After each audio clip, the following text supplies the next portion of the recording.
This episode of Moist Meter brought to you by Godslap. Issue 3 is out right now at godslapbook.com. You can find links below in the description. Go check it out.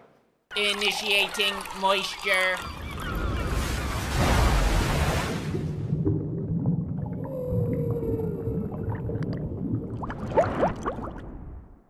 Welcome to the Moist Meter. Today we're taking a look at Resident Evil 4 Remake, a very long anticipated title and one that I've been looking forward to as well.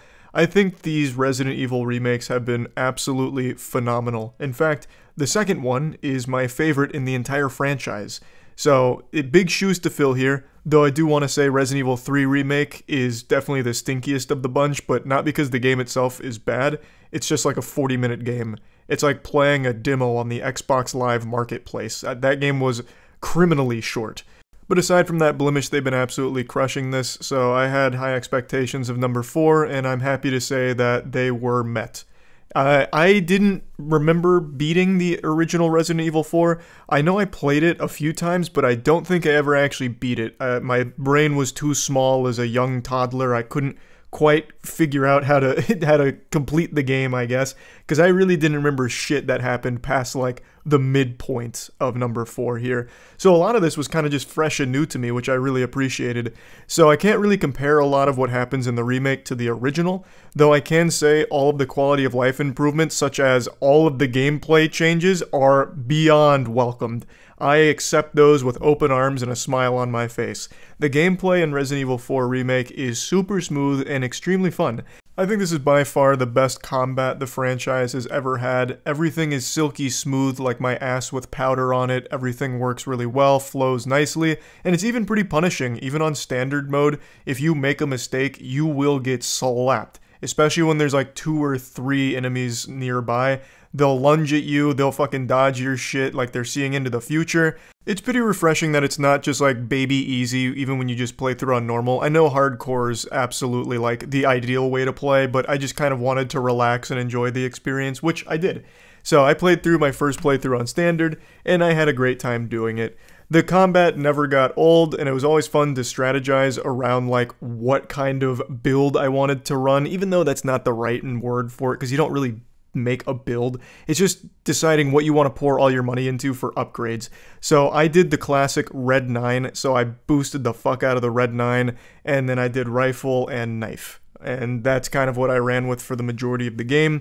But the fun of Resident Evil 4 Remake is there's a lot more you can do as well, because they introduced these things called charms and cases that have special perks. So like, for example, the gold case, which I had. That's a case that gives you a bonus to money that you could find in the world, whereas the standard case gives you a bonus to handgun ammo you can find in the world. And then through the charm system, you unlock these tokens that are earned through playing mini games nearby the stranger that's selling all of this. So nearby the stranger, the merchant, you go downstairs in this elevator and you play these shooting gallery mini games, and the better you do, the more tokens you get, and you can spin those tokens on almost like a fucking gotcha game here. And you roll for these charms which attach to your case, and they have all kinds of rarities: common, rare, epic, and legendary. I got 2 epics and a legendary from doing all of the mini games, and a lot of dog shit. Some of them are truly worthless, but I had some bangers. So one of them, the legendary, gave me plus 8% running speed, which allowed me to dodge and evade more enemies and could plan out some better attacks. Another one I got was like a 5% discount on all weapon upgrades, and another one was a plus 20% chance to crit with melee. Like, it's just fun things that make the gameplay a little bit more deep. They add a little bit of depth to it, and I appreciated that. The gameplay was just super fun top to bottom. I think they absolutely fucking crushed it here. Now, moving on from gameplay, let's talk about the story. So, I didn't really remember shit from the Resident Evil 4 story, so most of this is new to me. And I'm gonna just be honest and upfront, I don't notice any changes from what I remember in the OG Resident Evil. A lot of the things that were there are still present here, such as the fucking lake monster and all of that. It just seems like they added more to it, like certain boss fights or certain characters like Luis, for example, has more screen time than the original, I think. At least going off my memory. So it's just everything that I've remembered from OG Resident Evil 4 is still present here, but it does feel like they turned down the goofiness. They set that goofy dial from goofy to silly. instead of like leaning into the campiness, it seems like they kind of shied away from it and made it more serious to take itself a little more seriously. And I think that's kind of detrimental because some of the charm of Resident Evil 4 was the campy B-movie feel to a lot of what happens. And that's definitely not here. This is a game that is taking itself super seriously, and when they try to make a joke, it's not very good. A lot of their jokes fall super fucking flat here. Whereas I remember in the OG one, such as like if you tried to get like a look at Ashley's panties, she'd be like, "You pervert." Like that kind of shit is nothing big, but it's not here. It just added like a little bit of charm and silliness to it. Excuse me, goofiness, because that's a level above silly, that I just think helped elevate the experience. But it's not a big deal that it's not here, but it is something that I took notice of. But aside from that, it seems like the DNA from the OG Resident Evil 4 is still intact here, just expanded upon and fleshed out a bit more, which I do think is good overall. It seems like they added a lot more lore and a lot more character depth in this game, and it works pretty well for the most part, except for, like I said, the comedy doesn't really land. So I have no real complaints about the story or anything like that. I think visually the game looks fucking fantastic. I'm a huge fan of how these remakes have been presented. The presentation behind these, I think, is stellar. So there's a lot of like really action-heavy moments in these cutscenes where it's clear that they're self-aware with how over the top it is. So for example, during a knife fight with a boss you encounter, you're just doing this like almost Wing Chun-like movements, and you're like slapping at each other with a knife in your hand, and the camera's going kind of wacko mode on it. It's just fun. And then there's a helicopter pilot that you meet at some point who's helping you out, and he's like, "Drinks are on me, buddy." And then all of a sudden, a couple zombie bugs hit the helicopter, and he's like, "Oh shit," and blows up. And then in the flames walks the big bad. It's super cool. Like in the silliest, most self-aware way possible. And it just looks beautiful. The visuals are great, and the art direction is fantastic. So I just really don't have many complaints about the game at all, really. I guess if I had to like really start nitpicking, I'd say the puzzles are pretty brain dead. I don't know if that's because I played on standard mode. I don't know if the puzzles change. But I swear to God, some of these made me feel like I was back in elementary school on my fucking toy dinosaur learning about the ABCs. It was so stupid, fit the rectangle shape into the rectangle hole half the time.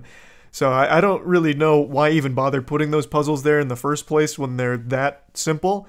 I imagine they might change in higher difficulties, but I'm not positive since I haven't done another playthrough yet. But I just wanted to point that out. Not a big deal, just a little bit of a nitpick. And another thing that is a bit of a nitpick, it is actually gameplay related. It seems like there's a bit of a buffer system, so from time to time, when I was engaged in like a pretty intense fight with multiple enemies, I try to do multiple movements, but only a couple of them would register, and then the other ones would register later. So for example, if I wanted to ADS and then I wanted to crouch, I would do both inputs, but I might do them too quickly, so what would end up happening is I'd ADS, and then it'd stick there for like a full second before the crouch comes, when what I wanted was to ADS and then crouch to cancel out of it, to get out. So sometimes things would just hang there for a minute, and I don't know if it's because I was doing too many inputs too quickly, but it felt a little clunky in moments like that, though it wasn't very often. It's just during like a really intense fight when I'm trying to do multiple movements, or if I'm going into the inventory to pick up a grenade that I don't have on my like actual, shortcut wheel. When I hit equip, there'd be like a full second or second and a half where I have to put away my gun, and then I'm making 2 additional movements before the grenade enters my hand. So it just felt a little unresponsive sometimes, but I don't know if that's just because I was inputting things like an absolute fucking coked out madman during the intense moments. So not a big deal because it didn't happen often anyway, but something I felt I might as well point out.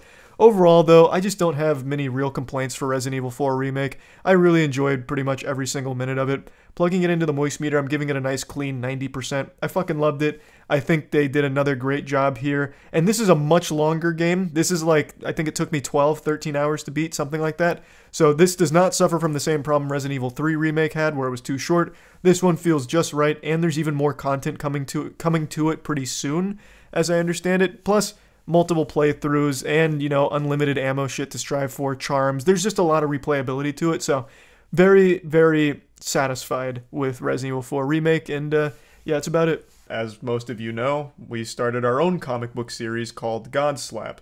Everyone who's read Godslap so far has unanimously agreed that it's the best comic ever produced, and Godslap is well on its way to becoming the biggest name in all of comics, overthrowing Marvel within the next 5 years, according to recent scientific projections that I'm pulling out of my ass. It's a passion project created by myself, Jackson, Danny, and Matt, and we brought in an industry veteran named Aubrey Sitterson to help write it with us, and we're extremely proud of what we've created.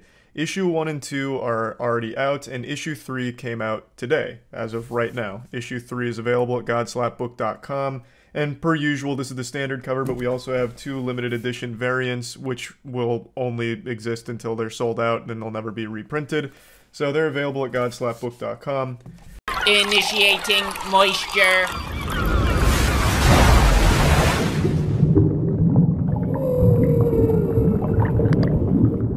Welcome to the Moist Meter. Today we're taking a look at the new remake, remaster, reimagining of The Last of Us Part 1. So let's get down to business. The first Last of Us game is an absolute masterpiece and a damn near perfect story. This isn't any surprising information. If anyone's played The Last of Us, you absolutely remember it and will likely put it in your top 10 games of all time for good reason. But for the Moist Meter here, I'm kind of in a bit of a weird pickle because there's no real reason to talk about the game itself since it's the same game that released back in 2013, just with a lot of upgrades to its visuals as well as a couple of tweaks to its combat. But overall, the narrative, everything remains completely unchanged, and what more can possibly be said about The Last of Us that hasn't already been said? So instead of focusing on the actual game itself, I'm going to be focusing on all of the changes and upgrades that they brought to it. Now, this is the third time The Last of Us has been released. It came out initially in 2013, and then they had a remastered version in 2014, and now there is yet another remaster / remake, whatever you want to call it, now. Now, I don't like to call this a remake because I think that should be reserved for massive overhauls to the likes of like Resident Evil 2 Remake, Resident Evil 3 Remake, Final Fantasy 7 Remake, those really big game changers where it's a lot of things like core gameplay, even story changes, like that. Those to me are full-blown remakes, whereas The Last of Us Part 1 is more in just like a really passionate remaster. There are a lot of things they did remake in terms of its visuals, like they rebuilt a lot of things to amplify it all, and I get that, but it's to me more of just like a really high-quality remaster. So the question is it worth $70? And my answer is no. I think it is extremely well done, but it's also highly unnecessary. Last of Us isn't even a 10-year-old game. You know, it still looks good, but it obviously looks better here. They put a lot of work into making the characters' faces more emotive. They look a lot better. Everything looks a lot cleaner, a lot more high resolution. Reflections actually pop. There is so much from a technical perspective that they have nailed. And if you've never played The Last of Us, then this is the optimal way of experiencing it. However, for anyone that has played the original or the remaster, I just don't see why this would be worth $70. It's a $70 visual upgrade. So if you really just got the itch to replay the game, then yeah, this is the way to do it, but $70 to me is just way too steep. This should have been 40 tops because they also took out the multiplayer. So this released with less content and a higher price tag than the original. You know, like to me, it just $70 isn't justifiable here. But yes, everything they added to it, I think, is pretty substantial. After having played it, you can really feel the difference. You can see the difference. The combat is significantly smoother. You know, the combat actually flows really nicely now. There's nothing janky or wonky about it. All of it just it's a much better experience. But it's still the same exact core game that has already been re-released once. You know, you're paying for the same thing a third time. It's kind of like in SpongeBob where King Neptune takes his first Krabby Patty and he's blown away. He's like, holy fuck, that's so good, I think I'll try it a second time. So he vomits it into his hand and eats it again. That's kind of this here, you know? It was so good the first time, I can't wait to have it a second time. And now we're going for thirds. I just don't think it warrants a $70 price tag, especially because they did remove multiplayer. Like, that was a big component of the first Last of Us game, and it's not here. And this is more expensive. It just doesn't make any sense to me. I understand they remove multiplayer because they're trying to do like a standalone multiplayer Last of Us experience. At least that's what I'm told. So I get it, but if you're going to do that, then have the price reflect that. You have taken a lot of content out now, content that people liked in the first Last of Us, when you're charging more. you should be charging less because you're giving less. The visual upgrades, again, are huge. Like, they're meaningful. It's not just a few pixels or a little upscaled resolution. They have completely overhauled certain things, and the faces especially stand out. Like, the faces really help amplify the story because you can see a lot more emotion on them. So, like, they did a great job visually, but it's not $70 texture pack worthy. Like, that doesn't make sense to me. To me, that just seems a bit greedy. If you're curious about how big of a difference it is graphically and visually, I would recommend looking at Digital Foundry's video that compares it to the others. It does a great job of highlighting just how impressive the improvements are. But even with all of that considered, it still doesn't make sense to me that this would be at $70. Now again, if this was at like the $30 to $40 price tag, I would have zero complaints. I would say this is fantastic and it does a great job of really bringing The Last of Us to next gen. And I think it is great for people that have never played it. I think this would be a really great way of experiencing it, but just not at the current price. That's really just my major complaint. And also the removal of multiplayer is a complaint as well. Even though I didn't get super into The Last of Us multiplayer scene back in the day, I still would have liked to experience it again in the modern age, but still. Overall, I think they accomplished their goal of delivering a really high quality Last of Us 1 remastered remake version. I think they really knocked it out of the park here. It is jaw-dropping what they've been able to do, and it's clear that a ton of work went into it, so I appreciate that, and I think they nailed it. I just think they missed the mark on how much it should be. So plugging The Last of Us Part 1 into the Moist meter, I'm giving it a nice 70%. The game itself it's a fucking 10 out of 10. Like, the actual Last of Us game, everyone already knows how incredible that game is, and everyone already knows how much I enjoy the first Last of Us game. It is so fucking good. But we're not talking about the game itself, we're talking about the changes, the visual upgrades, and everything here, which I do think absolutely slap. It's just, I think they needed to reevaluate what they're charging for it. So that's why it's at a 70%, but make no mistake, the actual Last of Us game is fucking amazing. So if you haven't played it, you definitely have to play it. And if you're just really itching for a replay through, this might be a good option if you've just got $70 laying around, I guess. But yeah, anyway, that's about it. See ya. Initiating moisture.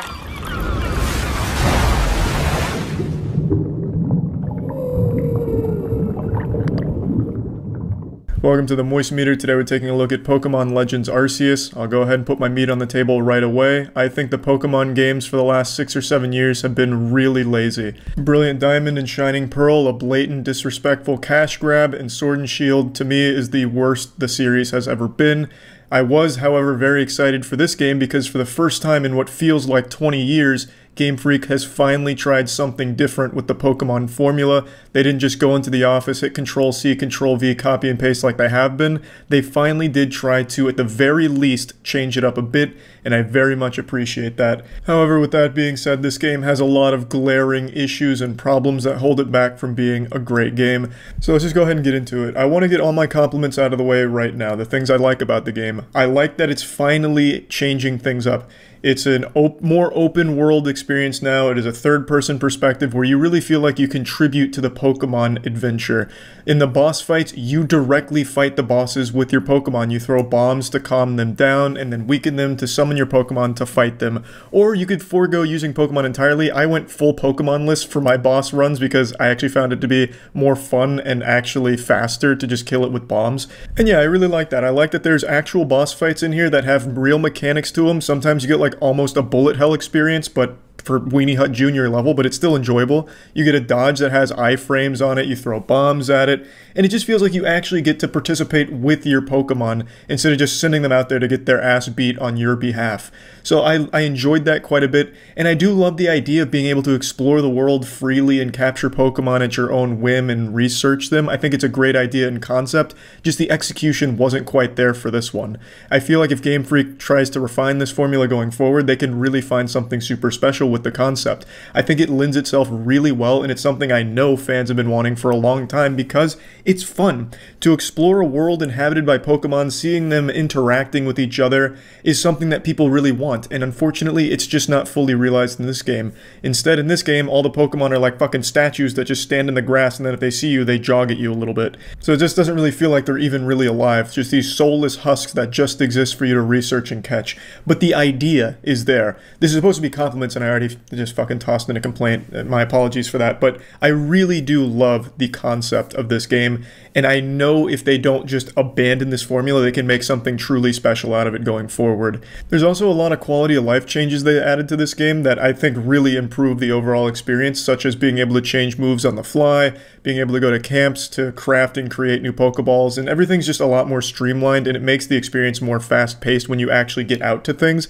So you're not spending a whole lot of time like forgetting moves or anything, you just change them whenever you really want to back at a camp.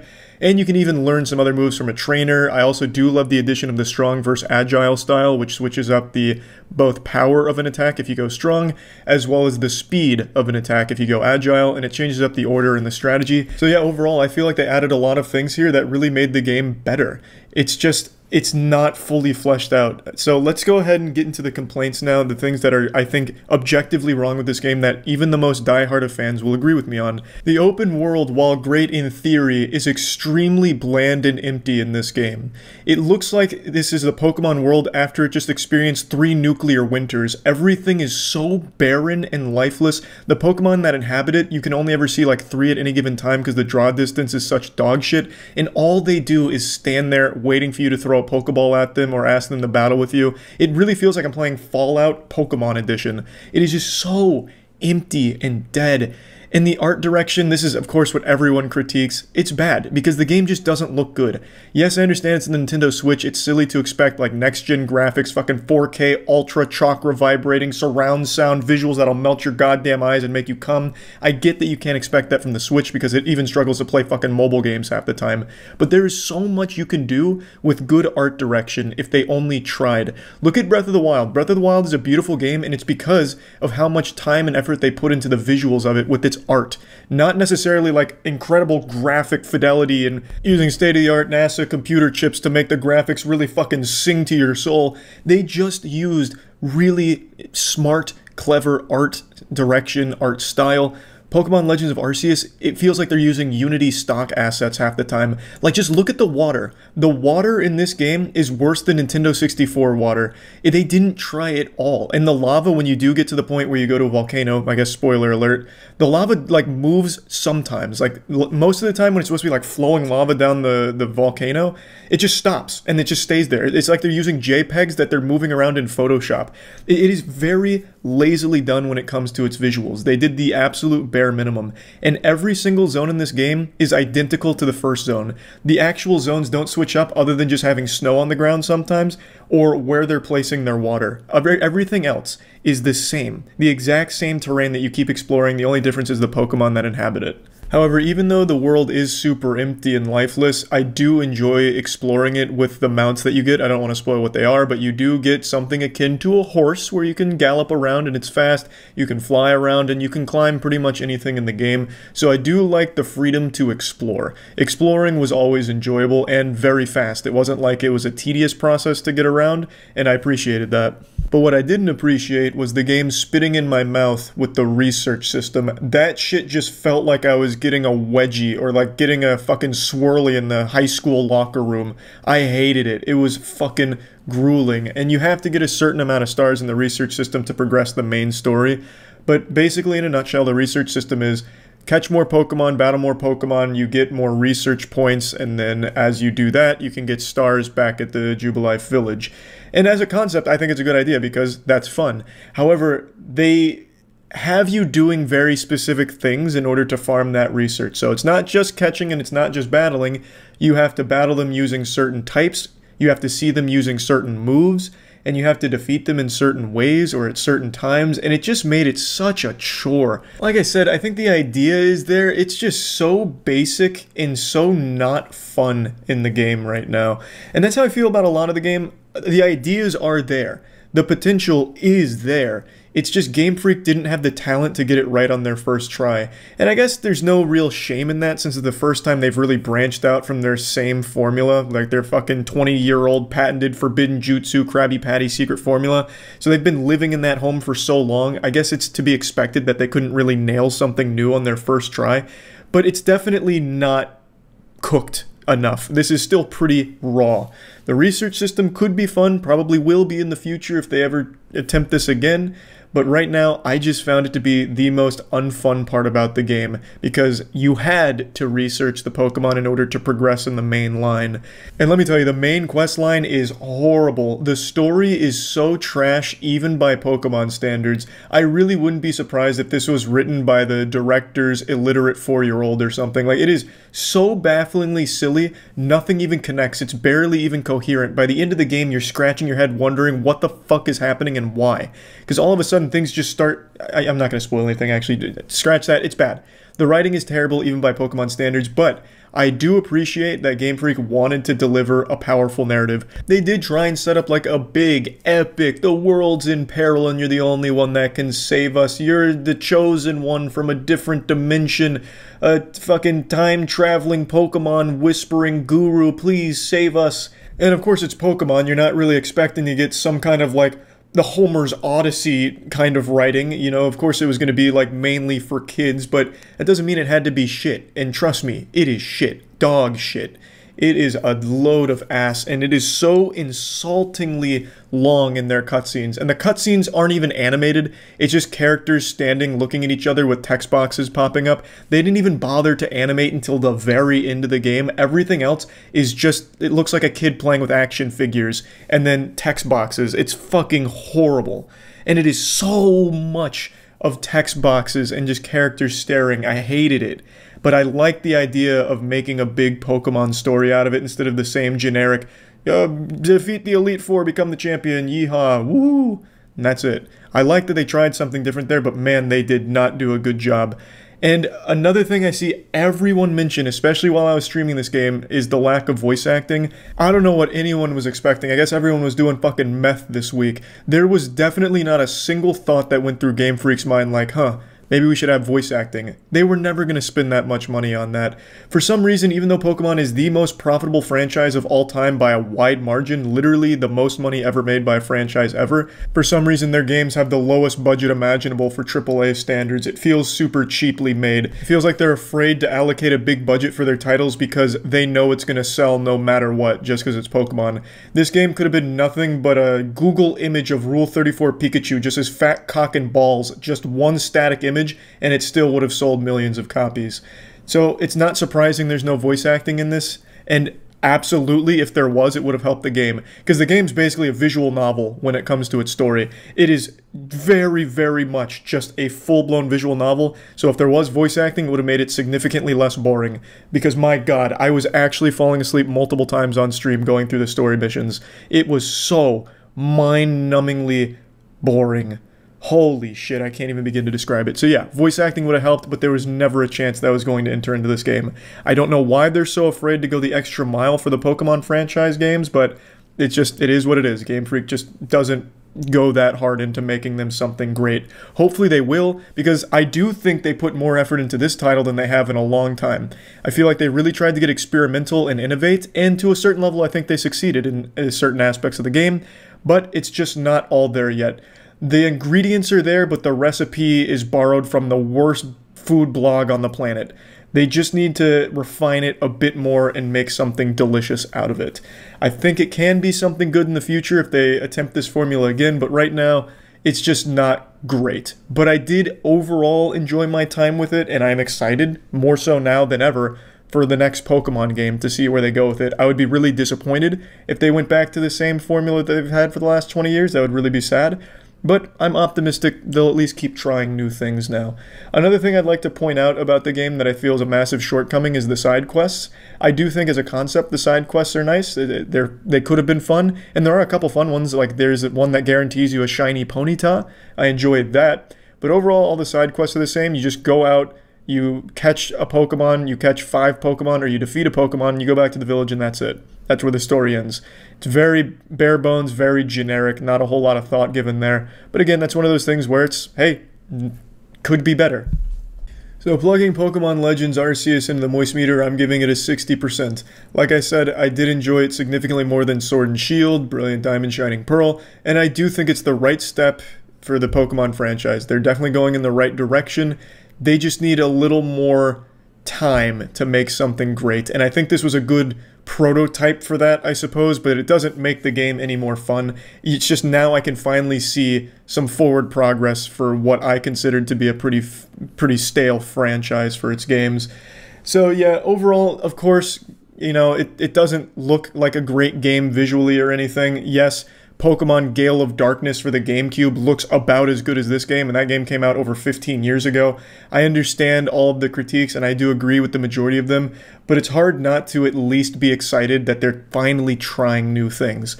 It didn't all work here, but I do think that going forward, it can be something great for the games. And I didn't hate my time with the game. Towards the end, it got extremely boring, having to keep researching Pokemon and then sitting through 20 minutes of just text boxes. Yeah, I was absolutely miserable for a lot of that, but I still overall would say I enjoyed my experience with the game. And yeah, that's about it. So yeah. Initiating moisture.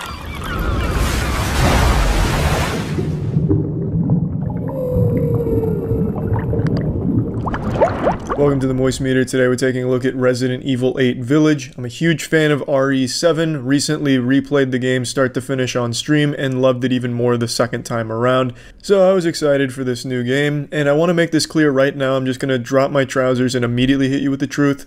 This is not a horror game. This is really nothing like what you saw in Resident Evil 7. This is an action thriller with an emphasis on action. There was a statement released from Capcom recently. This is not me putting words into their ass. I am telling you what they said. They said that Resident Evil 7 was too scary, so they didn't want this game to be very scary. And they absolutely succeeded there, because there is almost no attempts to build tension or really anything of that nature. It is high-octane, nuts-to-butts action from start to finish. And different people are obviously going to have different tastes. A lot of people said that this is their favorite Resident Evil game because it's so action-oriented. For me personally, I like the game, but I much preferred the approach Resident Evil 7 took. I really enjoyed that one far more than this one, but this isn't a bad game by any means. This game is very clearly not trying to be a horror game, which is fine. However, I do need to bring something up, and this will be a minor spoiler, like a very minor one. There's one section in the game that everybody points out during the stream. Everyone was screaming it, "Charlie, you're so fucking wrong. This is absolutely a horror game. You just haven't gotten to Dollhouse yet." And then I finally get to Dollhouse, and I'm there just fucking arms in the air wondering where the scary is. It's like I had ordered an action game with a side of horror, and they forgot my side. It was not scary. It is very different from all the other sections because it does take a different approach. It dials back the action and puts the focus more on slowly exploring and puzzle solving, which is fine. It's not like I hated it, but it was probably the weakest part of the game. It didn't have any horror, unless of course you have a fear of babies, which I guess a lot of gamers do, or a fear of a few dolls at the end of it. Like, for me, I don't understand why people thought it was so scary, but obviously people are going to feel differently about it. I wanted to point that out because it's the only section in the game that's different from all the others where it's all about action. In that one section, it does try a little bit to unnerve you. I just didn't think it worked even a little bit. And I wanted to get that out right now because I already know there were people typing in the comments, he must have skipped Dollhouse or forgot Dollhouse or something. No, I didn't forget it. It just wasn't fucking scary. Resident Evil 8's scariest moment is Resident Evil 7's weakest moment. It's just, it wasn't that great in my opinion. I just wanted to get that out right now. Now, I do want to focus on the good things about the game because overall, I very much enjoyed my time with it. I think the game is absolutely beautiful. Visually, I love the design of the world. I love this whole gothic approach, and I really love Lady D. Most of the characters I thought kind of fell flat except for Lady D. And everything about the entire opening section, like really the first 25% of the game maybe, where you are in Lady D's castle and her domain. You're learning about her and everyone in that area without any spoilers, of course. I'm not going to give anything away, but you're learning about interesting characters and you're exploring a very interesting setting in the castle. And that is when the game is at its best. Lady D is obviously the poster child of this game, but Lady D is a very much sideline character. She is not front and center. She does not have a big role to play in this game. It's extremely misleading if you're going into this expecting her to be like a big part of it. She's absolutely not, but she is the best part of it. Her entire section, best moments of the game by far. From there, it doesn't really reach that same level of quality. Not that the other sections are bad, but it just gets a bit weaker, and then towards the end it is just all about putting a ton of enemies in a small room and making you fight, which I didn't like all that much. The gameplay is not bad. It's a little clunky, but not horrible or anything. Definitely playable, and it is enjoyable. But when you've killed like your millionth zombie after they've eaten 20 bullets to the skull, you just can't help but roll your eyes the next time you have to do it 10 seconds from the last one. It's such a huge emphasis on shoot, shoot, shoot, shoot, and that's it for most of the gameplay loop. There's not many puzzles to solve. There's really none of that. It's mainly just about collecting things and then bringing them back to the original spot. And throughout that, you're just fighting. However, in Lady D's area, it was really well done where there was a blend of fighting and just genuine exploring of an interesting area. Everything else wasn't really like that. I just really can't praise the Lady D section enough, and I know that's why they focus so much on that in the marketing and the demos, because that is absolutely the strongest part of Resident Evil 8 Village, is everything involving her in that entire section. Now, I do want to talk about the story. Overall, I thought the story was kind of weak. Not bad. I don't think the story was terrible, at least not until you get towards the end. Again, no spoilers, but Jesus Christ, does everything get real fucking messy. But I didn't think the story was bad, you know? It's a very simple premise, and you're learning a lot of things about some goofy characters, but some of them are pretty interesting, like Lady D. I can't stop bringing her name up because she's really the highlight of the game for me. She's definitely the most interesting, but there are other characters that you do want to learn more about, and whether or not you do learn about them, I won't spoil, but, you know, you might not. And that's okay, I guess, because I do like the design of them and their own little areas, which is good. There's a lot to explore, there's a lot to find, which is nice. But I just really think the writing in this game is laughable at times, especially in the beginning and at the end. The dialogue is so incredibly goofy. This is not a minor spoiler, this was in the demo. When a character dies in front of Ethan, Ethan says, "Oh no, why does everyone keep dying on me?" As if he was delivering it in a Tommy Wiseau movie. "Oh, hi Mark, why is everyone dying on me?" Like, it's so bad. Some of the lines are so incredibly bad, and Ethan in this game is such an unlikable, wet fart of a character. He makes the dumbest decisions. He's just not a good character. He is really not good at all in this game. They did Ethan dirty here. Ethan is a hard character to root for. So definitely come into this game and expect some really eye-rollingly awful dialogue. Like, not even like charmingly cheesy, just like bafflingly dumb that makes you question what the fuck you're even playing. And during the stream, a lot of people were criticizing the voice acting, but I truly don't think it's voice acting that was the problem here. I really think it was the script, because again, the dialogue at points is just super bad. Like, edgy, 12-year-old edgy. Like, I'm 12 and this is what I think is edgy kind of shit. Not even like edgy, just like a child's version of what they think is edgy. Like, for example, "When I catch you, I'm gonna rip out your intestines and wear them over my mouth like a mustache." Like dumb lines like that. I don't think voice acting was really a problem. Yes, there was a couple characters that I thought the performance was a bit weak, and I'm like, damn, that was probably their first take and they sounded distracted, but it's not overly common, you know? It's not a lot of characters, and I don't think it's a problem. It really is just the dialogue being on a really goofy level. But again, I keep getting hung up on the negatives, because there is a lot of things that I think this game did a lot worse than Resident Evil 7, but I do like a lot of the things they did as well. For example, I like Duke. I think Duke is a good character. I like the being able to just shop so easily, and money was super abundant. I played through on standard because hardcore just didn't seem worth it to me. Everything's just a real bullet sponge on hardcore from what I've seen. So I did standard. Money wasn't a problem. I was able to buy things and feel like a badass for most of the game, even, well, at least until Ethan would say something stupid. And since there was such a huge emphasis on gunplay, I would like to actually commend them on that. I think this is probably some of the tightest controls Resident Evil has had with the gunplay. You're able to switch weapons super quickly, able to, take pop shots, run around, strafe a little bit. I think they really did a great job with at least refining the gunplay to fit in a more action-oriented game like this. So I think they did a good job there. And I think I do need to mention this since everyone brings up playtime, especially when it comes to Resident Evil games. The game took me 7 hours and 10 minutes to complete. I'm totally fine with the runtime of this game. I don't think it overstays its welcome. Like I said, I had an overall fun time, a positive experience with the game. Obviously, I pointed out a lot of things that I think weren't great, but that doesn't mean that it made the experience miserable or anything. I enjoyed it, and I think 7 hours was really the perfect length of time to stay in this universe. And I do like the setting, and I like everything about where it takes place and some of the things that happen. So I did enjoy it, and it never really dragged. This was extremely intense from start to finish. It's just constant action. The pacing is breakneck. And for a lot of people, they love that. I enjoyed it. I still prefer Resident Evil 7, but I totally see why people would prefer this approach to Resident Evil over a slower one like 7. Overall, though, let's just plug this into the Moist Meter. I'm giving Resident Evil 8 a 75%. I think it's good. It's fun. I wasn't super disappointed or anything. I did enjoy my time with it. And yeah, that's about it. Now it's time to talk about Surfshark VPN.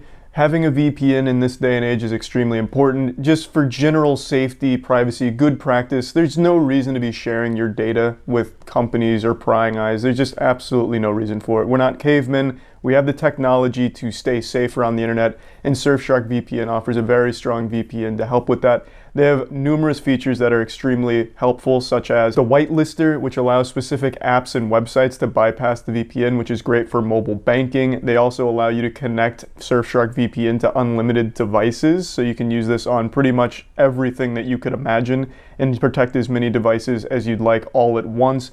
And then, of course, there's the ability to hide your IP, which is extremely important because why bother sharing your IP when you don't have to? If you're interested in trying Surfshark VPN and being safer online, you can go to surfshark.deals/penguin. Use code PENGUIN for 83% off of a 2-year plan and 3 extra months for free. Or just click the link in the description below. It's code PENGUIN at surfshark.deals/penguin, and you get 83% off a 2-year plan and 3 months for free. This episode was brought to you by Shudder. Initiating moisture.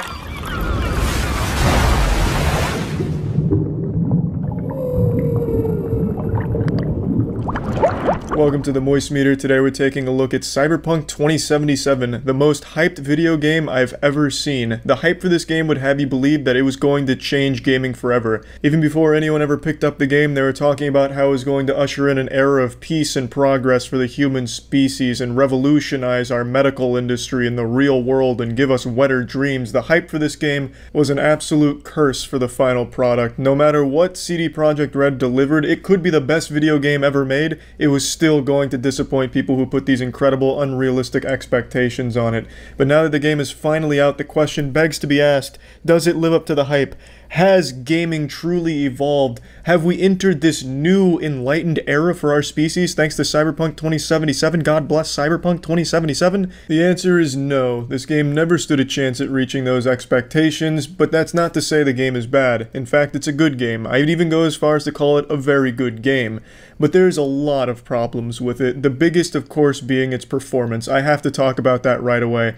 This game is borderline unplayable on PlayStation 4 and just consoles in general. It barely gets above 20 FPS. The bugs are outrageous, not just goofy bugs, but actual game-breaking ones where missions will just not work, and you'll have to go through hoops to try and make the game fucking function. It is a disaster in terms of its performance. It is the buggiest game I have ever played at launch, aside from something like the Culling 2, but that's not really fair because you can't call the Culling 2 a buggy game considering the only glitch that game had was the fact that nobody bought it so the games couldn't start. It wasn't really a performance thing, just no one wanted that piece of shit. But this game is absolutely disastrous with its performance. Even on PC, I encountered so many problems. Missions I couldn't start, NPCs that wouldn't spawn. I had to save load multiple times and try tons of different ways of trying to make a single NPC spawn so I could start a side quest. Had to fucking set up a Rube Goldberg machine like, oh, maybe if I set up my car to self-drive itself to me, and then I save load, and then hop in the car, maybe then the NPC will spawn. I just had to come up with all kinds of like theory-crafted scientific hypotheses to make the fucking NPC spawn to start some of these quests. It was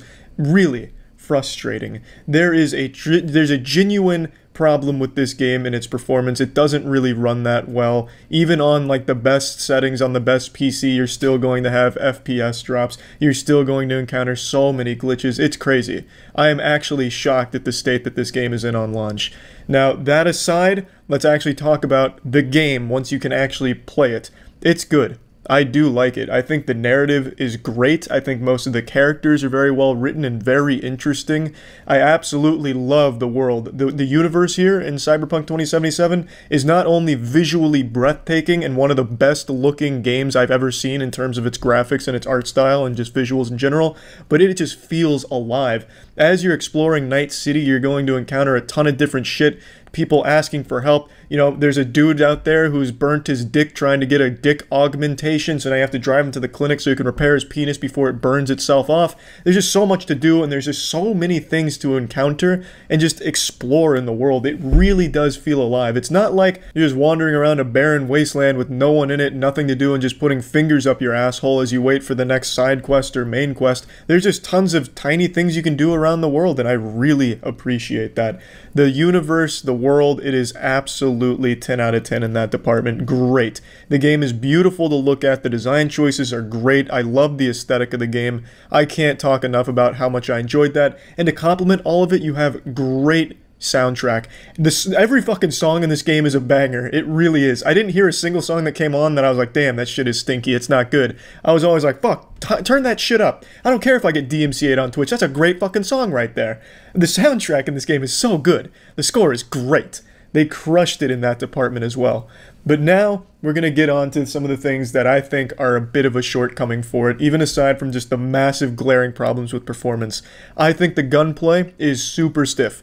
I think it's clunky. I think it feels like it's straight out of 2009. It is not the best gunplay. It's not tight.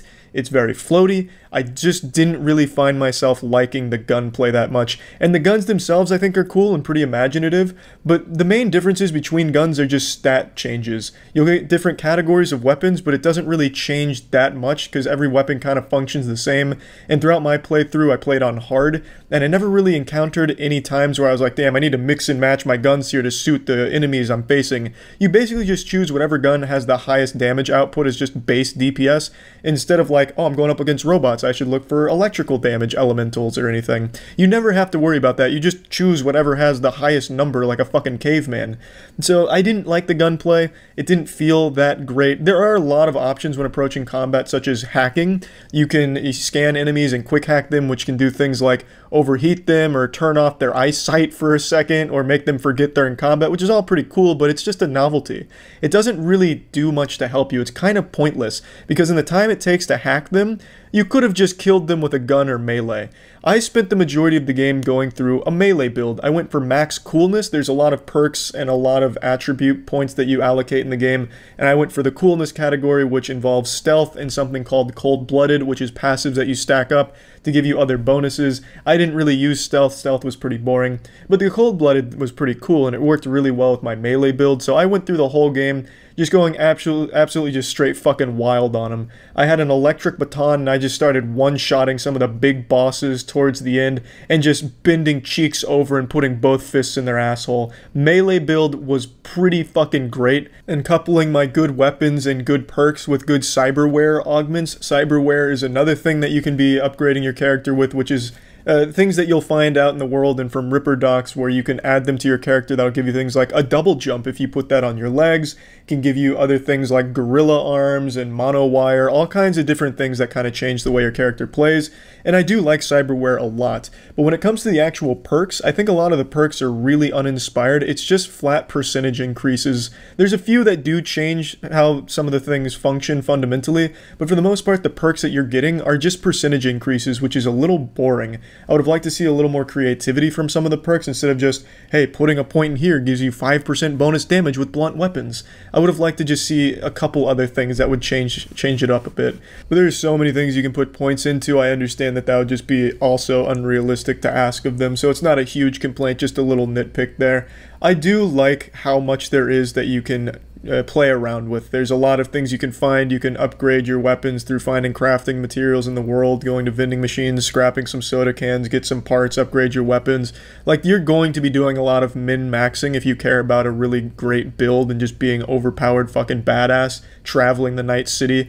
There's a lot you can do to min-max, and I like that. But again, I still do feel like the actual gameplay with guns and even melee to a certain extent is just very stiff and a bit outdated, and you're going to encounter glitches when doing that. Oftentimes when running my melee build, I'd run into a glitch where I'd beat someone to death and just absolutely club the shit out of them, clobber them, give them the old whopperoony, and then I can't sprint for the rest of the mission. I'd have to like force load a save in order to get the ability to sprint back, and it was just a real headache. Things that are out of your control and just bugs that really shouldn't be here. Also, sticking in terms of gameplay here, the AI is sometimes godlike in this omniscient super being that's able to know exactly where you are and just smell your farts from across the map and hunt you down like a rabid animal. They'll be shooting you through cover, curving bullets around the pillar that you're hiding behind, and just popping a full round in your dick hole without you even being able to see them. And then some other times, the AI is the dumbest shit you've ever seen in the world, where you have to wonder, is the game even working anymore? The AI will be looking right at you while you're crouched. You can be in front of them, touching their shins, giving them a back massage, and they won't be alerted to your presence. So the AI is just really inconsistent with its difficulty. Again, I stayed on hard the whole game, and it was never really that challenging to begin with, but sometimes you'd have moments where you're just getting one shot from someone that you never saw, and they're using like a fucking slingshot or like shooting spitballs out of a straw, and they're one-shotting you at full health.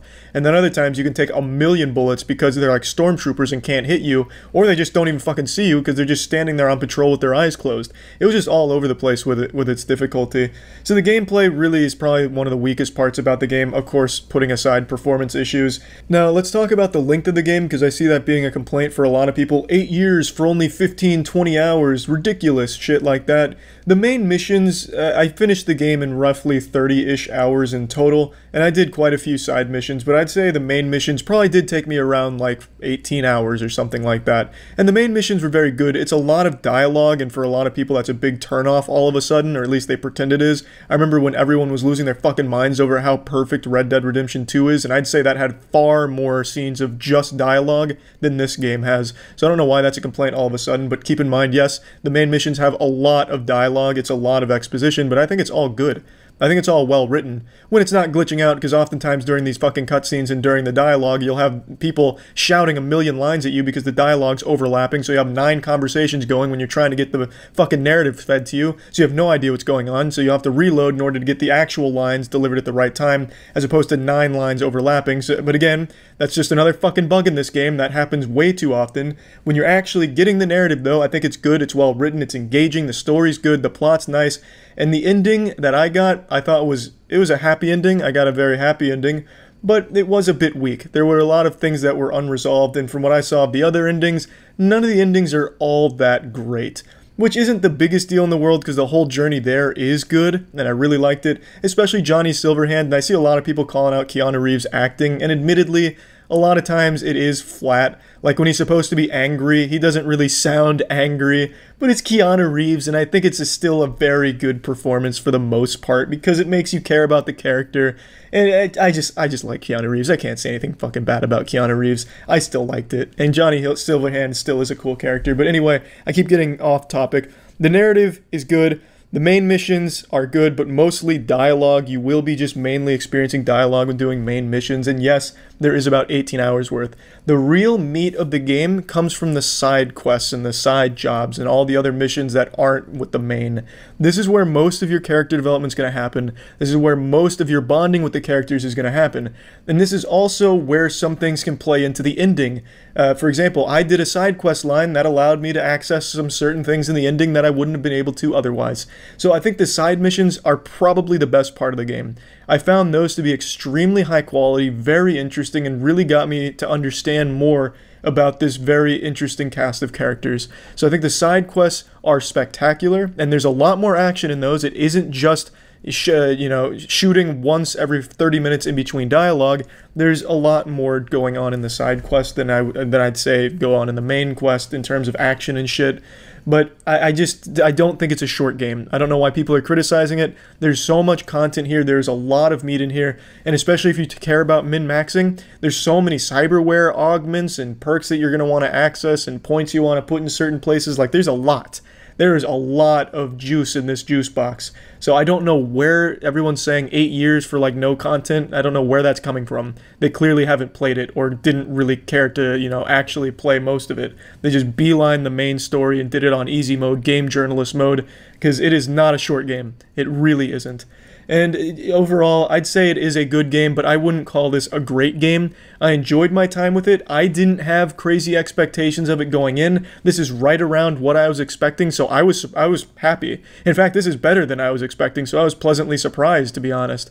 So plugging Cyberpunk 2077 in the moist meter, I would be giving this game an 80%, but I genuinely just can't justify it being that high when it's in this broken of a state. So I'm going to have to give this game a 70, because there is actual game-breaking problems with it. It is borderline unplayable on some consoles. Like, that's not acceptable. They should have put this baby back in the oven and given it more time to cook. Should have marinated a bit longer to iron out the bugs. I know everyone hates delays and people fucking called in sick to work for a month just to play it, but they should have fucking delayed it again, because there's a lot of glaring issues with this game. So I think a 70% is right in line with what it deserves in its current state. Hopefully all those problems will get solved down the line, because I do think it is a good game that I do think a lot of people would like if they weren't getting so frustrated with all of the broken parts of it. So yeah, Halloween may be over, but that doesn't mean the horror has to stop there. Today I want to talk about a service called Shudder. Shudder is the largest collection of acclaimed horror movies and shows delivered right to your favorite devices, like the Netflix of horror. Shudder is a service that costs $5.99 a month or $56.99 for a year, and you get access to the largest curated selection of horror and thrilling series and movies. Now, most of you know I love horror movies, and I know of pretty much every single one of them. If a 15-year-old in a high school somewhere made a horror movie, I've probably seen it. But Shudder was actually able to throw me a few curveballs, and I actually found a few movies I'd never even heard of on the service. So it really does have an incredible collection of horror movies and series, and I really thought that was super impressive. Of course, watching the horror movies and series on Shudder is an ad-free experience, and it really does go to pretty much every device you could imagine. So if you want to get started streaming the best horror, thriller, and supernatural content, Shudder's expertly curated collection of titles include Tigers Are Not Afraid, One Cut of the Dead, Revenge, and the Creepshow TV series, which is produced by Greg Nicotero, and based on the famous films by George Romero. So if you're interested, if you're a horror fan, you can try Shudder for free for 30 days by going to shudder.com and using promo code MOIST. That's SHUDDER.com using code MOIST for a free 30-day try. That's it. See ya. This episode is brought to you by Raycon. Initiating moisture.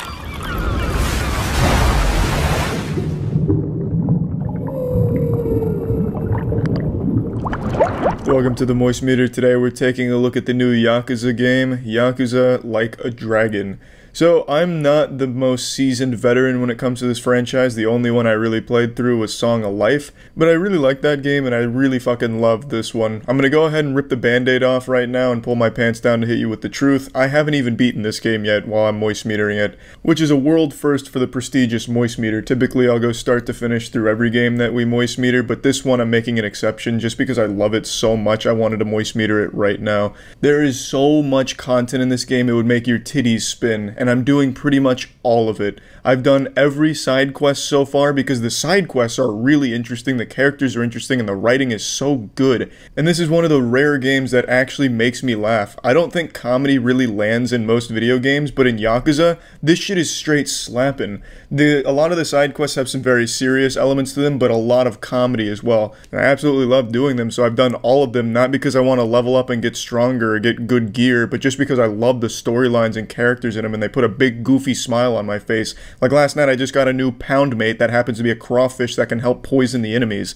For those that don't know, I'll go ahead and explain some more mechanics. There's something in the game called a pound mate where you can basically do a Who Wants to Be a Millionaire phone a friend, where you pay to have either like some jacked guy come in and just beat the shit out of the enemies to help you out, or you get some goofy ones like a diaper-wearing adult man and a crawfish and shit like that. It's just so much. There's so much to do. You collect pound mates.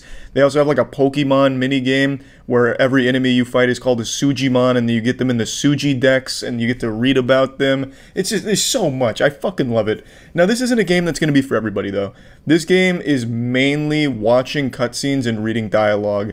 Granted, the cutscenes and the dialogue are absolutely fantastic. It's a straight banger. But for a lot of people, that's going to be slow and uninteresting, I imagine. And the gameplay as well, it's turn-based gameplay. It's turn-based combat, which is a first for the series. And I like turn-based combat, but I know I'm like one of only 5 people left in the world who do. Not many people like turn-based combat, so I know that's going to be a huge turnoff for a lot of people as well. But for me, I like it. I think it's a lot of fun, and it's super stylized. Like, it never gets old doing, like, Nanba's homeless bad breath attack or something to debuff an enemy and then hit him with fire where you're spitting alcohol at an open flame to light him on fire. Like, I think it's great. I really do. I have a lot of fun with the combat, but I know that's going to be a huge sore spot for a lot of elite gamer barbarians out there. And I understand that, but I've always liked turn-based combat, and I think it's done well in this game. And there's a lot of depth to it as well, even outside of just like gear upgrades and shit like that, min-maxing your build. There's a lot that you can do with the characters with something called jobs, where you can pretty much fundamentally change how they function in battle. So let's say you want to take Ichiban from a baseball bat-wielding madman to a breakdancing demon. You can change him from hero to breaker, where then he becomes a breakdancer who all of his attacks do breakdancing things and do buffs and shit. It's just, there's a lot of depth to the combat so far, and I'm sure it's only going to get deeper as I continue to get deeper inside of this beautiful butthole of Yakuza Like a Dragon. I love the game. Like, I really do. I have zero complaints about it. I know it's not a game for everybody, I get that, but I am absolutely enjoying the shit out of it. And I love the story. You play as Ichiban, a well-meaning 42-year-old virgin, former Yakuza, who, after having some unfortunate events transpire, finds himself excommunicated from the Yakuza and homeless, and it's all about him making homeless friends and rising back to the top to try and become the hero he's always wanted to be. At least that's the story so far, and I love it. Every character that's introduced is great. Every fucking cutscene that comes on is great.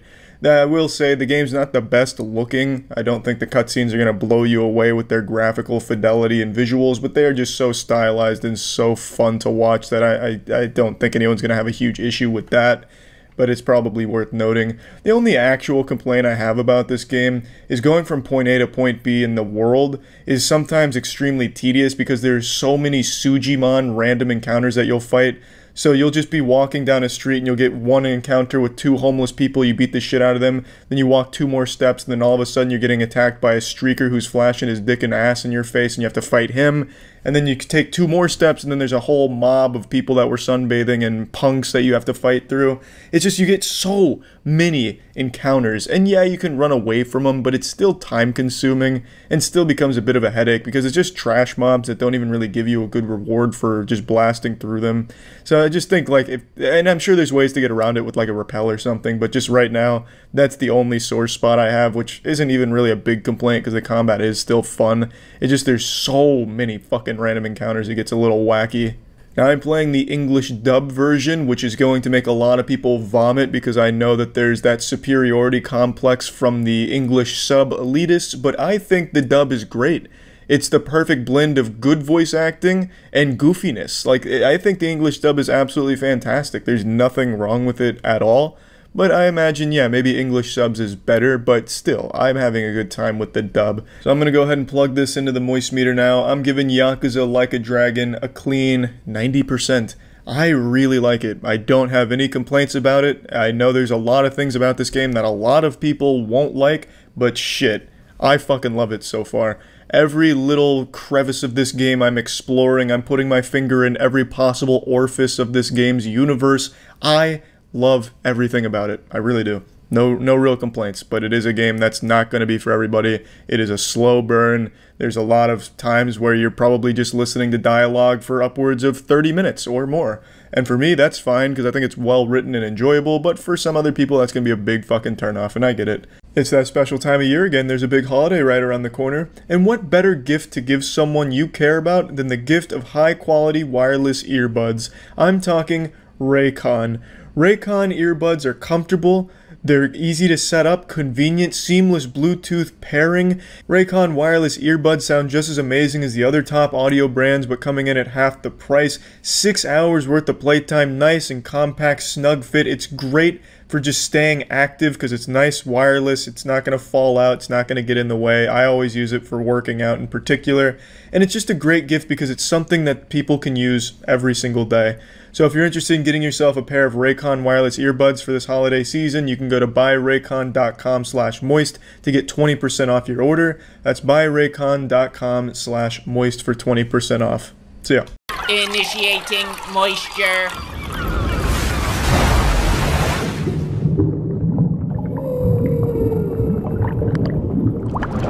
Welcome to the Moist Meter. Today we're taking a look at Spider-Man Miles Morales. I didn't know if this game was DLC or a standalone game for the longest time until like 5 days ago when I found out, hey Charlie, you fucking idiot, it actually is a standalone game.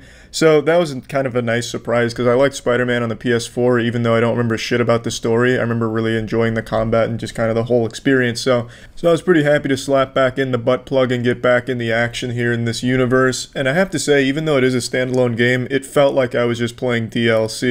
It's an extremely short game. It took me 5.5 hours to beat it start to finish with a couple of breaks in there, and I did like 5 or 6 side missions, which isn't a ton, but it's not like I only beeline the story, and it was really short.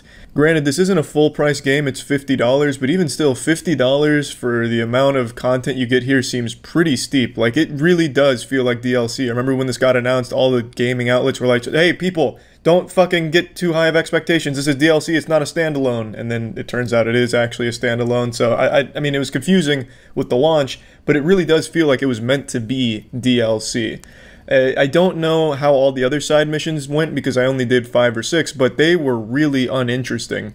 Pretty much all of the side missions were go around the city and listen to sounds to finish a mixtape, go around the city to collect these time capsules, go around the city to fetch this, fetch that, or do these challenges around the city. Like really boring, uninteresting side content. The only actual meat was the main story, like the main narrative moments. And the city did feel alive though. There were times where like, hey, there's a helicopter gone loose, it's been hacked by some bad guys, I have to go re-hack it and get it back under control, shit like that, which is cool because it makes the city feel alive. But other than that, it's just really boring side objectives to do. So you're not really going to spend too much time doing that, I imagine, unless you're trying to help yourself fall asleep at night.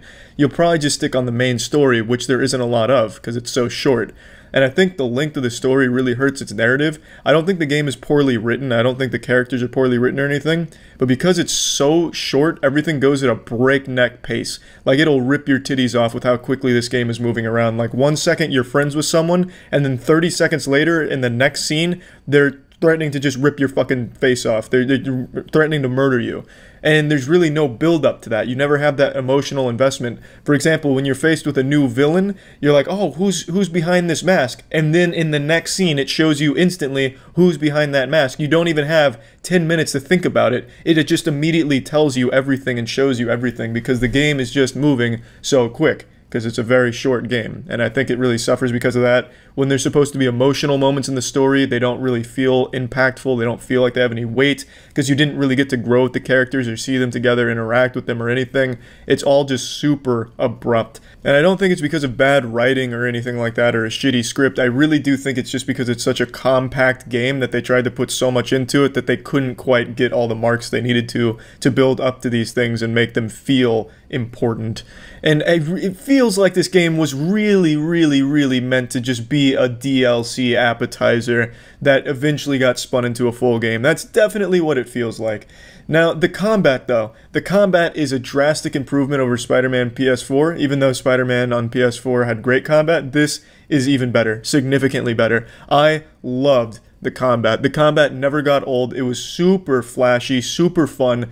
It's like Arkham free flow combat, but to the next level. There's so many options. You have different gadgets you can mix and match in your attacks, a lot of combos that you can unleash, a lot of options for approaching the fight. You can do stealth, which I almost never did because it was just more fun to do all of these cool moves and these finishers, and just so much when it comes to combat that I loved about it. You can cancel pretty much everything with a dodge, so you can be like doing some crazy combo dodge and then right there pick up the combo again. It's just beautiful. It really is. The combat shines. The combat is absolutely excellent. Also, in terms of combat, I was a little disappointed with the lackluster amount of like skills you can have. There's only like 10 or 12 total skills, I think. I don't know. It's like 8 per tree. So what is that? 8 times 3, so 24 total skills, I think, if that. And some of the skills are just totally useless. Like, you know, you'll throw a punch and you get an extra 2% damage behind the punch or something. So there's just really not a whole ton of content in the game. There really just isn't. And it's not a full price game, yeah, but $50 still is a bit high for how much you get out of it, unfortunately. Now, one thing I want to say in regards to the story and everything, though, is that every cutscene in this game is absolutely beautiful. I think the game looks fantastic, and I absolutely love the combat cutscenes in particular. They are so goddamn cool. Just so much like acrobatic aerial shit going on, using your webs in all kinds of cool ways in these cutscenes. The QuickTime events I could go without. I don't really care about QuickTime events. Just show me the cool shit. I don't have to feel like I'm behind the wheel there. So I don't, the QuickTime events, I could take or leave them, but the actual content of those cutscenes is so fucking cool. I loved it. It was some really flashy shit. It was really, really cool. I just want to point that out because I had a big old smile on my face during some of those combat scenes in the beginning. Awesome shit. And the set pieces, like when you're doing like a chase or something, is great. And that brings me to the next thing I want to compliment, the movement. The web swinging in this game, perfect. I know every Redditor in the world likes to bitch and moan and complain about how every Spider-Man game isn't as good as Spider-Man 2's web-swinging mechanics. This one has to be significantly better. It is objectively better. There's no argument you can make for Spider-Man 2's web-swinging being better than this game's. This is the best it has ever been. Moving around the city is so fun, and it is just probably one of the best parts. Like, you never really want to do fast travel in this game. You're always just going to want to swing there because it's just enjoyable. It's just so carefree. You can do little stunts and tricks in the air, and it's just really nice. I really, really loved it. I loved just getting around this city. I absolutely can't praise that enough. They did a great job with that, and I don't think anyone will be disappointed in that area. There's just no way, because I think it's perfect. This is exactly how the web swinging should be. If they do more Spider-Man games in the future, they just need to copy and paste what they did in this one, because it just works so well. I absolutely loved it. It really... There's a lot I like about the game, and the things I don't like, I really do think are just because the game is so expensive for so little content. It does feel like this was meant to be like a $20 DLC for Spider-Man on the PS4, and they stretched it to a full-price game at a standalone, which doesn't make a whole lot of sense to me. I still think the game is good, and the combat is definitely a lot of fun, and even the puzzles are kind of fun too. They're not the most complicated and the most thought-provoking puzzles in the world, but they're pretty enjoyable too, just to solve little things with your webs. But the game is just pretty dry in terms of content for $50. At $20, I'd say, yeah, this is definitely something you'd want to pick up, but $50 I think is a little steep for how much is actually in the game. So plugging Spider-Man Miles Morales into the moist meter, I'm giving this bad boy a 70%. I enjoyed my time with it. It was a very short experience. I don't want to revisit for the side quests because everything I saw was just a bunch of fetch quests, which isn't super interesting to me. I think that was put in there just for padding, so I'm not gonna really go back for that. And yeah, overall it was good though. I did like it, and that's about it. So yeah. Initiating moisture.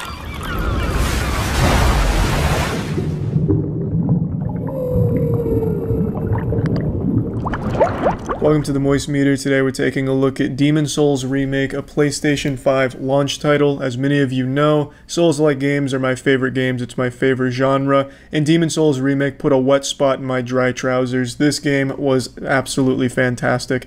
I played Demon's Souls a long time ago, but I don't remember a fucking thing about it. I couldn't remember a single character, couldn't remember a single boss battle or anything, and I don't know why. I guess when I beat the game originally, the Men in Black raided my house and hit me with a neuralizer, so I forgot it all, but I came in here, everything was completely fresh and clean, and I absolutely loved it. There were things that I think are very flawed with the game, but overall, absolutely spectacular, and I think it is the perfect launch title for the PlayStation 5 because it showcases the PlayStation 5 technology beautifully. Graphically, the game is absolutely stunning, just absolutely gorgeous, and there's so much detail on everything. I feel like you could see your character fucking sweating, like individual pores opening up to release a little moisture when it gets too hot in the game. It is really impressive what they are able to do visually with this game. It is absolutely fucking great to look at. And aside from just graphical improvements with the next gen console, the controller here in this game really shines. Demon's Souls works that bad boy out nicely. As I mentioned in the PlayStation 5 Moist Meter, I thought all that haptic feedback talk, all that mumbo jumbo hocus pocus was just going to be real gimmicky and I wouldn't care. But playing through Demon's Souls, I love that shit. You know, if you swing your sword and it hits a wall, you feel it rattle in your controller, but not just that.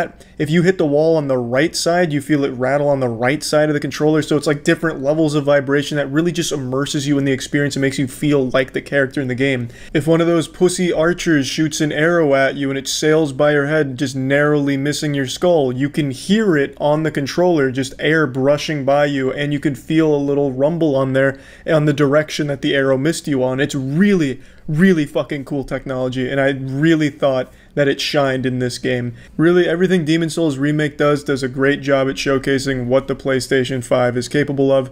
The gameplay is, of course, fantastic. From what I understand, it is one-to-one with the original Demon's Souls. Nothing has changed with anything of the bosses, the combat, the fighting, anything.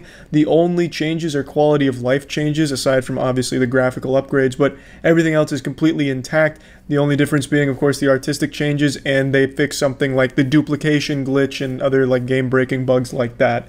Other than that, it's exactly the same as it was in the original game, which I think is a good thing because the gameplay is still super fun. It is still outstanding. There's still a lot of cool builds you can do. I understand that magic builds really rule Demon's Souls. I went with a full strength build using the Dragon Bone Smasher, which is basically just Demon's Souls' version of the Moby huge 3-foot dildo, so I was slinging that meat around, and that was a lot of fun. The game was very difficult in the beginning because I chose an extremely hard path. I went from Zone 1 right into Flame Lurker path, and using blunt weapons and just caveman clubs and shit, playing as Officer Greg, my character, in that zone is a nightmare because everything resists that kind of damage. So, I mean, it was fucking tough, but the struggle was worth it because when I finally did beat Flame Lurker, it felt incredible. It took me somewhere in the realm of 15 or 20 tries, and I finally got it in a run with the Crushed Great Axe. It took me 76 hits and like a full 15-20 minute slugfest. Blood, tits, and cum everywhere. 20 minutes, full focus, 76 hits to finally beat the Flame Lurker, and it was a triumphant moment. I just felt on top of the world. The game was just so fun. And it wasn't a hard game after that. Like, once I beat Flame Lurker, it never really got to that level of difficulty again, because then I just started steamrolling with the Dragon Bone Smasher, but it was extremely fun. I love the gameplay. Absolutely love it. A complaint I have about the game, though, is the camera really betrays you super often. This camera will just get stuck in fucking anything. If you tiptoe around the corner, your camera's just gonna like blast in front of your face and go into first person mode randomly sometimes. Like, the camera can be all over the place and a real nuisance. Oftentimes that's one of the hardest boss battles, is with that camera. In addition to that, the hitboxes can sometimes be absolutely nonsensical. Like, a boulder will get thrown at you, the boulder completely explodes, and then you walk over the little rubble and you take full damage as if you just got blasted with that boulder. Even though it had already exploded, it's already like phasing out of reality, but there's still little fragments of stone there and it does the full damage to you. There's just some weird hitboxes in the game, which can definitely be frustrating sometimes. And the last real complaint I have about the game is there's so many sections here where it's just tight corridor fighting. So Demon's Souls doesn't have bonfires, by the way, so you're not getting like checkpoints or anything throughout the mission, and you don't use Estus, you use grass that you have to farm for. It's a consumable healing item, which is a bit of a headache, but it's not the biggest deal in the world. It frustrated me a little bit, but it only added more to the challenge and the scarcity of the resources and options you have for healing. But the thing with the tight corridors really just got on my ass cheeks, just grinded that shit. Because there's so many fights that take place in these tight-ass corners, and I'm slinging around like a 90-pound fucking dragon bone smasher, so I'm constantly hitting the side of the environment, and I only have one option, which is using my heavy attack, which is vertical, and I'll still hit the side without hitting the enemy. Like, I don't know why there's just so many fights that take place in these super tight corridors, like you're just squeezed in this little box, this little hallway, and you fight like 9 enemies. That was frustrating, just how frequently I found myself in those tight spaces. And you don't really have an option in a lot of them. Like, you'll go up a long fucking staircase and you'll fight like Wizard Squidward, and you have to fight him in that like tight space with no other options of leading him elsewhere or anything like that. So just sometimes that would be a big frustrating like headache, having to fight in those kind of situations. But other than that, those are like not major complaints. It didn't really detract from my overall enjoyment of the game. I still absolutely loved every minute of the game. Plugging Demon's Souls Remake into the Moist Meter, I'm giving this a 90%. I think it is a fantastic game and the perfect launch title for the PlayStation 5, really. And if I had to put Demon's Souls Remake on a tier list for the Souls-like games, my favorite is still Bloodborne, second place is Dark Souls 1. I'd actually put Demon's Souls Remake at third place. I enjoyed everything about the experience. It's, you know, there's of course the headaches there, but overall, I mean, I absolutely loved it. And then after Demon's Souls would be Dark Souls 3 and then Dark Souls 2 for me. It was just a really good experience. One of the easier Souls games, actually I'd probably say it's the easiest Souls game, but still one of the most fun. That's about it. So yeah. This episode was brought to you by Manscaped. Initiating moisture.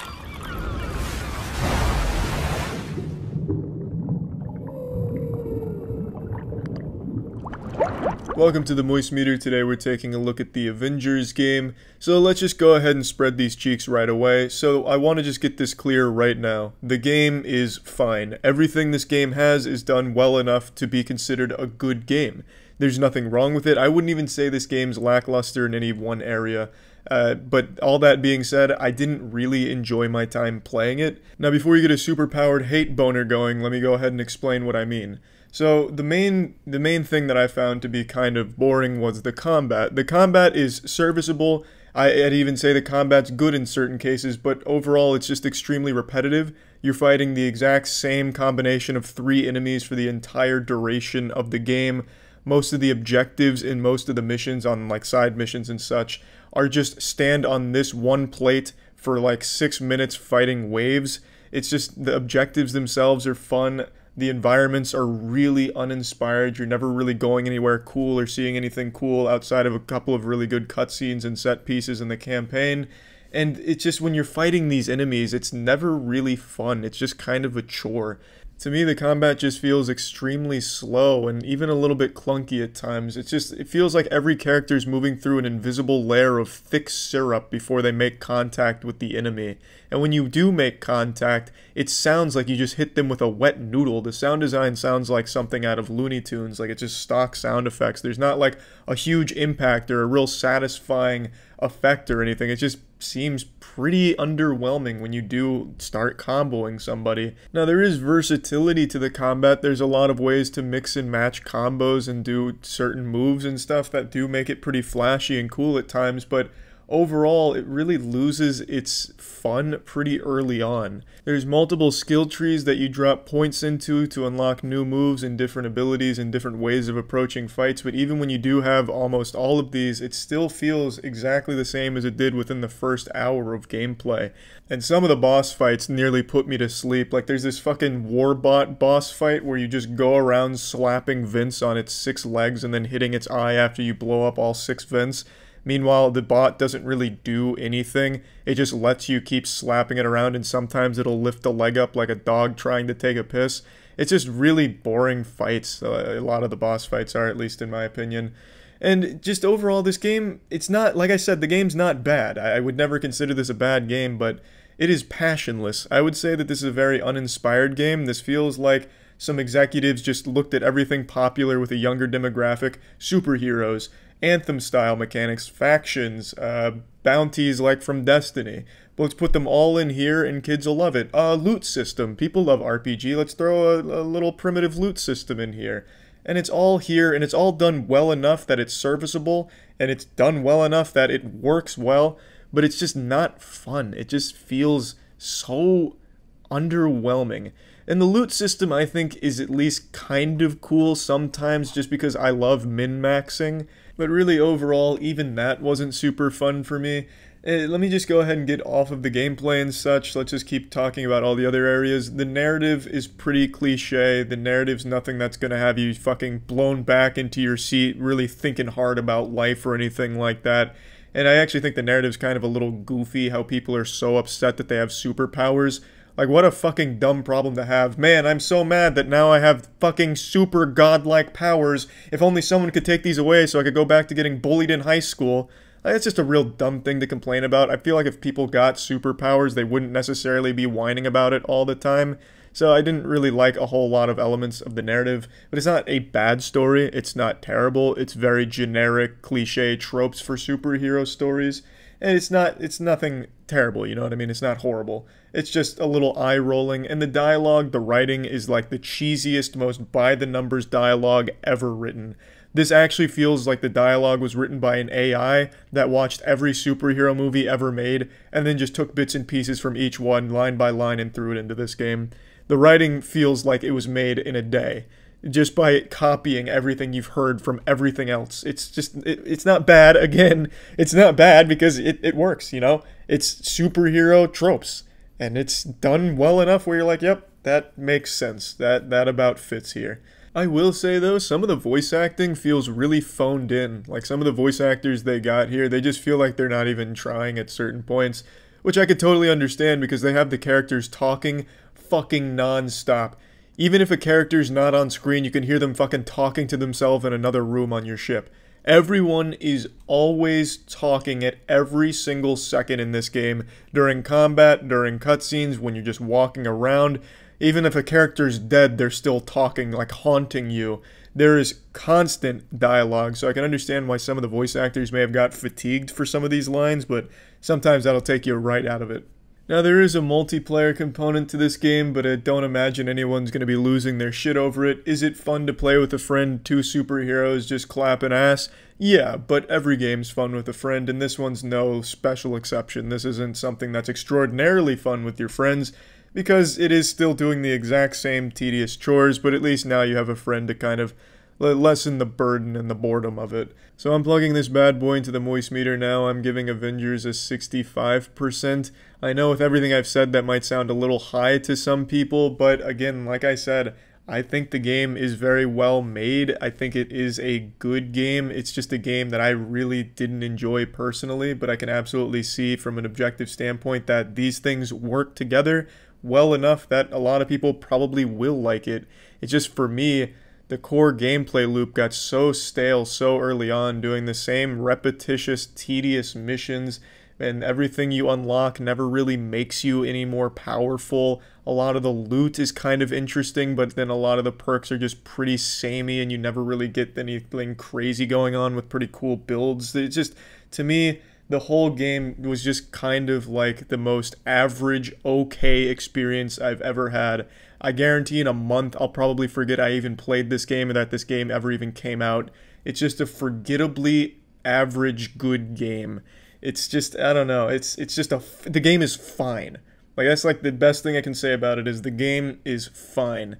I can see a lot of people liking it, it's just I didn't enjoy it very much.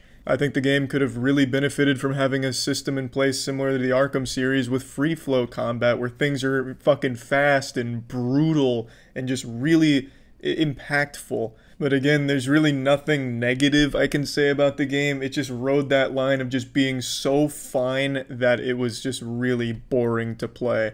And yeah, that's really about it. It doesn't take a superhero to get a larger-than-life ball-shaving experience in your own home when you use Manscaped products. In particular, I'm talking about the Premium Lawnmower 3.0, the finest craftsmanship and the latest innovation when it comes to ball-shaving science. The Lawnmower 3.0 comes with advanced skin-safe technology, so you're never accidentally hurting yourself in a very sensitive area. You can find the Lawnmower 3.0 in the Perfect Package 3.0 kit, which also comes with ball toning spray as well as a nice crop reviver. Pretty much everything you could need to amp up your male grooming game. And it is just a fantastic kit that I can't recommend enough. And you also get 2 free gifts, which is a shed travel bag and a pair of anti-chafing boxer briefs. So if you're interested in trying Manscaped products, you can go to manscaped.com/moist to get 20% off and free shipping. That's manscaped.com/moist for 20% off and free shipping. So yeah. Initiating moisture.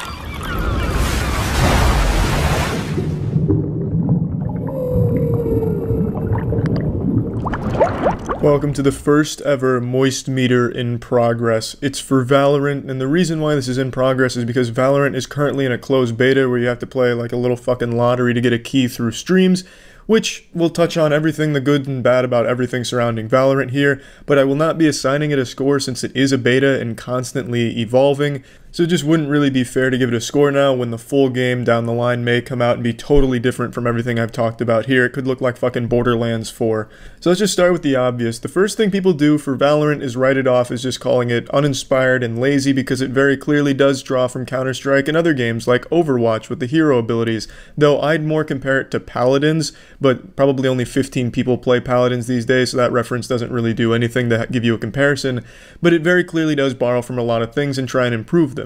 Yes, the idea itself isn't the most inspired, however, it's the only actual competition to Counter-Strike. Counter-Strike has had a monopoly on that entire gameplay genre for a long time now, so I don't know why people are upset that there's competition now. Competition is always great for games because it forces the game to improve, to match the competition. It's a back and forth, a little dick swinging contest. It makes the games get better. If Counter-Strike never has competition, there's no incentive for them to keep listening to the community and trying to make it better, but now that there is competition, there is that incentive to keep the game growing and keep listening. So even if Valorant sucks ass in your opinion, its existence is still good if you're a Counter-Strike fan. And I wouldn't say there's anything lazy about Valorant either, other than the aesthetic, which a lot of it is placeholders, but that's my biggest complaint, is the game I think looks like asshole.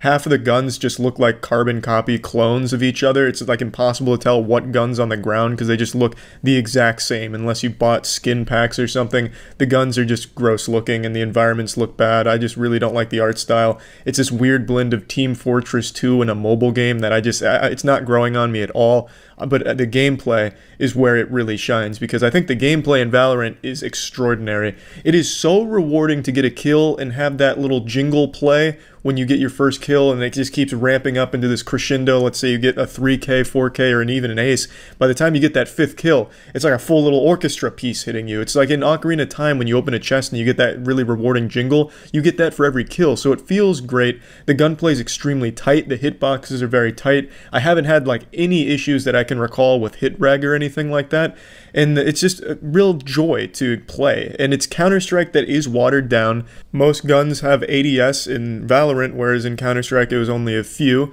So there is things here that appeal to players that are new to the genre or just not very good at it and can't get used to spray patterns. As far as the spray patterns go, there's actual RNG in there, which in Counter-Strike everything has a pattern that you can master. In Valorant, so far with the 80 or so hours I've spent, it seems really fucking hard to control the RNG that comes after about like the 5th or 6th bullet. At that point, you're just rolling the dice. There's a few things you can do to manipulate it a little bit better, but it does seem like there is just inherent RNG with the spray patterns, which I'm not too big of a fan of. I prefer in Counter-Strike where everything can be learned and mastered to the point where you are a fucking laser beam with every gun for the most part. I don't see that happening with Valorant, at least not with these RNG bullets kind of just fucking cum-shotting out occasionally during your spray. But I really think there is nothing lazy about the gameplay in Valorant. It is very clearly trying to be the best version of Counter-Strike it can be. One thing that I like more in Valorant than CSGO, probably like the only thing I'd say is better in Valorant than in CSGO, is abilities over grenades, and that maybe just be a personal bias because I spent so much time with Counter-Strike back in the day. I'm just so fucking tired of the same grenades and the same angles that you need to spend 100 of hours labbing to get the right angle, and just after a while, it's just boring. I'm very fucking tired of the grenades in Counter-Strike, you know, flashing here, smoking there, and always using the same shit.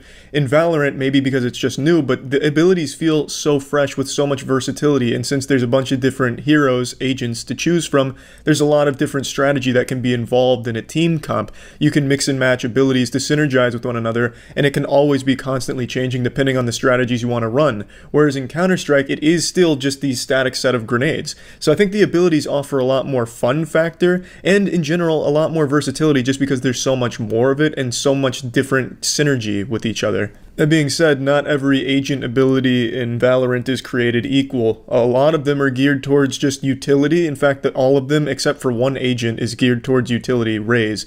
You see a lot of complaints about Raze, and rightfully so. I don't know why the fuck she's even in the game with her current kit. Every single one of her abilities does damage. She just has cluster grenades and a rocket. However, I will say in a patch note, they did address some of these things and they made the grenades better. She used to have 2. Now she only has 1 that charges back if she gets 2 kills. So they do have good ways of balancing these things, and they're clearly listening, but I still don't understand the point of why everything she has does damage. The only thing I think fits her kit really well is the satchel and maybe the boombot. The other 2, the grenades and the rocket, it just seems like there's no place for it in Valorant when every other ability from the agents is geared towards zone control, vision, or just general utility. But I'd be lying if I said Raze wasn't my favorite agent. She's just mindlessly fun to go in there and toss grenades all over the place, have that shit raining down doomsday over a building because the grenades cluster in the air and split apart, and you can just get some cheeky kills that way. It's goofy, it's fun, but I don't think it really has a place in Valorant. That's like the only thing I'd say in the game truly feels a little broken, and they are addressing it, they are listening. Which brings me to my next good thing in Valorant's favor. Riot Games has always shown a lot of support for their titles with constant updates. While they might not always get the balancing right, especially when it comes to something like League of Legends, they are constantly issuing hot fixes, patches, addressing things, and they give the games a lot of attention. That is something Valorant is going to stand to benefit from greatly. It's in closed beta right now, and they've already rolled out a patch for Raze and some other problems that were addressed. That is outstanding. That is fucking great. That's the precedent you want to set. Like, we are going to give this game a lot of attention, and we will address these problems. So that is 100% fantastic. But now let's move on to the maps. There's 3 maps in the closed beta, and I think one of them is utter dog shit. I'm talking, of course, about Split. I think Split is just a very bad map. That is my least favorite by far. Even the map with 3 sites is more fun than Split. I actually think the map with 3 sites so far hasn't been too bad, even though on paper it seems ridiculous to have a 3-site map in a game like this. It actually has been working pretty well, and I think it's mainly because of abilities giving you so many more options to hold like that. But Split is just not a fun map to play on. I think it's the weakest map of the 3, and hopefully there'll be some changes they make to it when the full game comes out, because as it currently stands, there's not a whole lot of people that defend Split as a good map because it is so one-sided. Now, I absolutely cannot make this Moist Meter in Progress without talking about Riot's anti-cheat. The anti-cheat has been the most controversial thing about the game, probably the biggest hang-up and biggest sore spot for most players in the world. For those that don't know, Riot's anti-cheat has kernel access to your computer. For those that don't know, that's bad. Without getting into the specifics, that's very bad. Some ordinary gamers, Mudahar, made a great video talking about it, so if you're interested in learning more about why the kernel access for the anti-cheat is a bad thing, check that out. But what I have to say about that is, yeah, it sucks. Yeah, I have nothing good to say about that. I'm sure there's other ways to maybe combat cheats, and there's nothing that proves right now that having that kernel access is making it any better than all of the other anti-cheats out there. However, I will say, in my experience, I've only come across 2 hackers in this game, and in both games, the game was shut down almost immediately because it had detected a hacker. So it is detecting the hackers, but, I mean, the hacks still exist. So, it remains to be seen what they do with this anti-cheat, if they maybe, change it in some way or make it less, fucking ham-fisted into your computer. I don't know, but I don't like the anti-cheat. I don't think a whole lot of people are going to say, yeah, I'm totally fine with it having kernel access, because it's not. That's just very intrusive and just way too invasive. I get why they wanted to make this incredible anti-cheat, because games like Counter-Strike get a whole lot of hacks around them, and they want it to be as competitive and tight and as honorable and honest as possible without people cheating their way to the top. but I think they went way too hard here. I mean, this anti-cheat has access to all your shit. I wouldn't be surprised if it started pulling up your SAT scores mid-game just to shame you in front of the other players, or pull up like embarrassing family photos or some shit. It has way too much control. So I guess just kind of to wrap up here, as in conclusion, I think Valorant is a lot of fun. I used to be a big Counter-Strike player a few years back, but I've totally lost interest in it and just burnt myself out on Counter-Strike. Valorant has reignited that fire in my asshole. I've been really enjoying Valorant, streaming the shit out of it, just having a whole ton of fun playing it and getting better, learning when and where to use the abilities in best ways and most creative ways of using them. It's been a really fun experience so far. It does have its problems, and like I said, I really don't like the way the game looks at all. I do get that a lot of it is just stock placeholders and shit, but even still, it doesn't look good, but it feels fucking great. It's a game that I don't think its fun factor gets conveyed through video. I think it's a game that's fun when you play, but it gets written off if you're only watching. So by having the only way you can get access to the closed beta be through watching, kind of shoots it in the foot a little bit. Yeah, it generates hype for a lot of people, but other people that aren't already a Counter-Strike veteran, they might not see how it could be fun by just watching a stream on it, which is a bit of a shame. Hopefully they'll release an open beta so everyone can at least try it since it's free to play. And I think a lot of people will be surprised at how fun it is. It does have a lot of problems, but right now, I'd say Valorant's probably the most fun shooter I've played in quite a while. I am still a big fan of Rainbow Six Siege, but I've got to say I've been having a lot more fun on Valorant recently. So again, I'm not going to be assigning a score to this since it's a beta and constantly changing, like they just rolled out a new patch. So there'll be no score. These were just the Moist Meter thoughts on Valorant. And when the full game comes out, we'll do a full Moist Meter talking about the entire package that they released. But for now, that's about it. So yeah.